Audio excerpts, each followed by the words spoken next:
క్రీస్తు ప్రభువారి అతి పరిశుద్ధమైన శ్రేష్టమైన ఘనమైన నామంలో మీకందరికీ నా హృదయపూర్వక వందనాలు.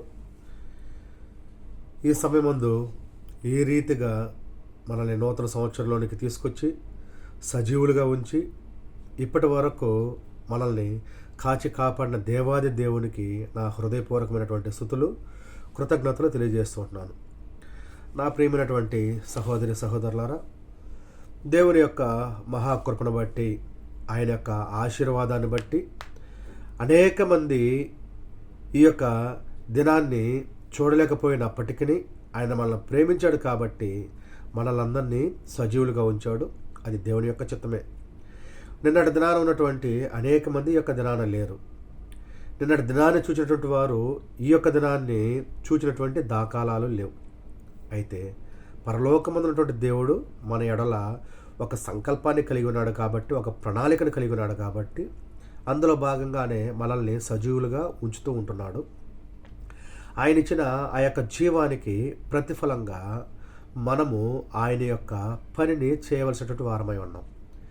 దేవాది దేవుడు మన ఎడల ఎలాంటి సంకల్పాన్ని అయితే కలిగి ఉంటున్నాడో, మనం ఏమి చేయాలని నిర్ణయించి మనల్ని సృష్టించాడో దానిని జరిగించాల్సినటువంటి వారంగా మనం ఉంటున్నాం. కాబట్టి ఈ సమయం ముందు ఆ యొక్క పని నిమిత్తమై ప్రయాసపడదాం. ఆ యొక్క పనిని ఈ యొక్క లోకంలో జరిగిద్దాం.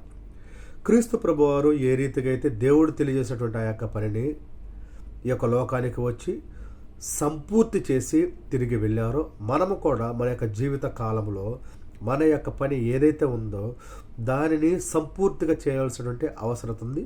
సంపూర్తి చేసే మనం కూడా మన యొక్క ప్రయాణాన్ని ముగించాల్సినటువంటి అవసరత ఎంతైనా ఉంది.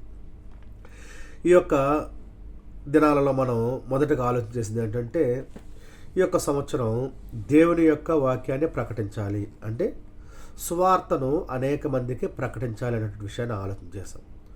సువార్తను ప్రకటించాలంటే అసలు సువార్త అంటే ఏంటో మనకు తెలిసి ఉండాలి. సువార్త అంటే మంచి మాట లేదా మంచి వాక్యము, మంచి పలుకు, ఇలాంటి అర్థాలతో కూడినటువంటి భావన వస్తుంది. మనకు మంచి మాట ఏంటి అంటే, మన యొక్క శరీరానికి మన యొక్క మనసుకు సంతోషాన్ని కలిగించేటువంటి మాట ఏదైతే ఉందో అది మంచి మాటగా మనం శుభ సూచనగా మనం ఆలోచన చేస్తాం ఈ యొక్క లోకంలో. అయితే అదే మంచి మాట పరిశుద్ధ గ్రంథంలో మనం ఆలోచన చేస్తే అనేక సందర్భాల్లో అనేక మాటలు ఉన్నాయి. క్రీస్తు ప్రభువారు మన కొరకు యొక్క లోకానికి వస్తారు అని ప్రవచనాలు అన్నీ ఉన్నాయి. కాబట్టి ఆ యొక్క ప్రవచనాలు వాటి యొక్క నెరవేర్పుగా ప్రభువారి యొక్క లోకానికి రావడం మనకు మంచి మాటగా, మంచి వర్తమానంగా మనం తీసుకోవచ్చు. అయితే ప్రభువారి యొక్క లోకానికి రావడమే మంచి మాట, అదే సువార్త అంటే అదే కాదండి, ఇంకా ఉన్నాయి. ఏంటంటే క్రీస్తు ప్రభువారి యొక్క లోకానికి వచ్చి మన కొరకు దేవుడు ఏదైతే చేయమని తెలియజేశాడో దాన్ని సమస్తాన్ని ప్రకటించి ఆయన ప్రణాళికలో భాగంగా మన కొరకు అనేక చిత్రహింసలను భరించి చనిపోయి సమాధి చేయబడి పునరుత్థానుడై తిరిగి లేచాడు. దీనినే సువార్త అంటారు. ఈ యొక్క సువార్తను మనము నమ్మి అనేక మందికి ప్రకటించాల్సినటువంటి వారమై ఉంటున్నాం. ఈ యొక్క విషయాన్ని పరిశుద్ధ గ్రంథంలో మనకు క్రీస్తు ప్రభువారు తెలియజేయడం జరిగింది. పరిశుద్ధ గ్రంథం నుంచి ఒక వాక్యాన్ని చదువుకొని మనం ఆలోచన చేద్దాం. మత్తయి సువార్త 28వ అధ్యాయం 19వ వచనం చదువుతూ చూడండి.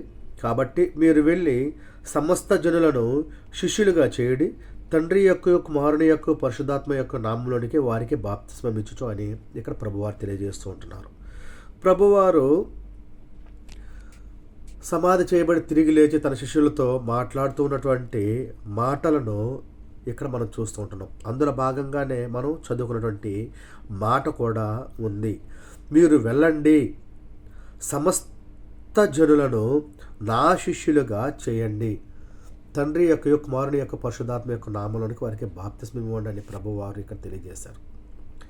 మనం వెళ్ళాలి అంటే, మనము సమస్త జనులను శిష్యులుగా చేయాలి అంటే మనం ఏం చేయాలంటే మార్కు సువార్తలో 16వ అధ్యాయం 15వ వచనం చెప్పబడింది, మీరు సర్వలోకములకు వెళ్ళి సర్వ సృష్టికి సువార్తను ప్రకటించుడి.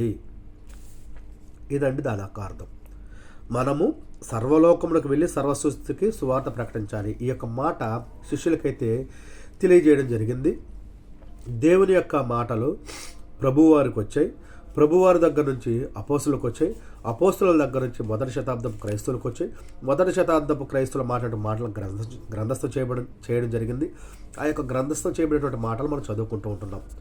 ఆనాడు ప్రభువారి శిష్యులకు వేటైతే ఇచ్చారో వాటిని శిష్యులు మనకు పౌలు గారి ద్వారా మనకు వాటిని ఇవ్వడం జరిగింది. కాబట్టి ఈ యొక్క చదువుకున్నటువంటి యొక్క మాటల ఆంతర్యాన్ని మనం ఆలోచన చేసి ఆనాడు వారికి ఏ బాధ్యత అయితే ఇచ్చారో అదే బాధ్యత మన మీద కూడా ఉంది. కాబట్టి మనము కూడా వీలైనంత వరకు మనకు ఉన్నటువంటి ఈ యొక్క స్థితిని బట్టి లేదా మన చుట్టుపక్కల ఉన్నటువంటి పరిస్థితులను బట్టి మనకు అందుబాటులో ఉన్న ప్రతి ఒక్కరికి సువార్తను ప్రకటించాల్సినటువంటి వారమై ఉంటున్నాం.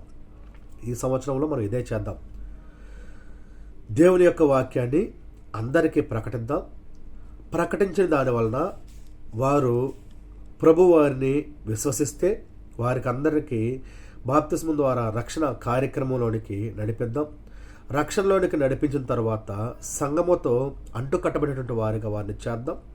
తరువాత వారు పొందుకున్న రక్షణని భయముతో భక్తితో మరణము వరకు కొనసాగించుకునేటట్లుగా అందరినీ ప్రోత్సహిద్దాం.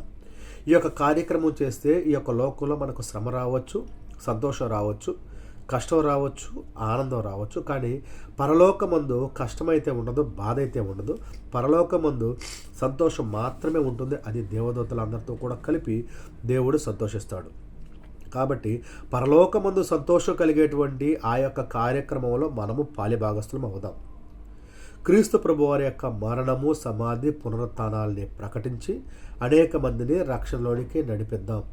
అలా నడిపించి ప్రభువారు ఏ పని అయితే జరిగించారో దాన్ని మనము కొనసాగింపుగా ఈ యొక్క లోకంలో జరిగించాలని మీకు ప్రేమతో తెలియజేస్తూ ముగిస్తూ ఉంటున్నాను. వందనాలు.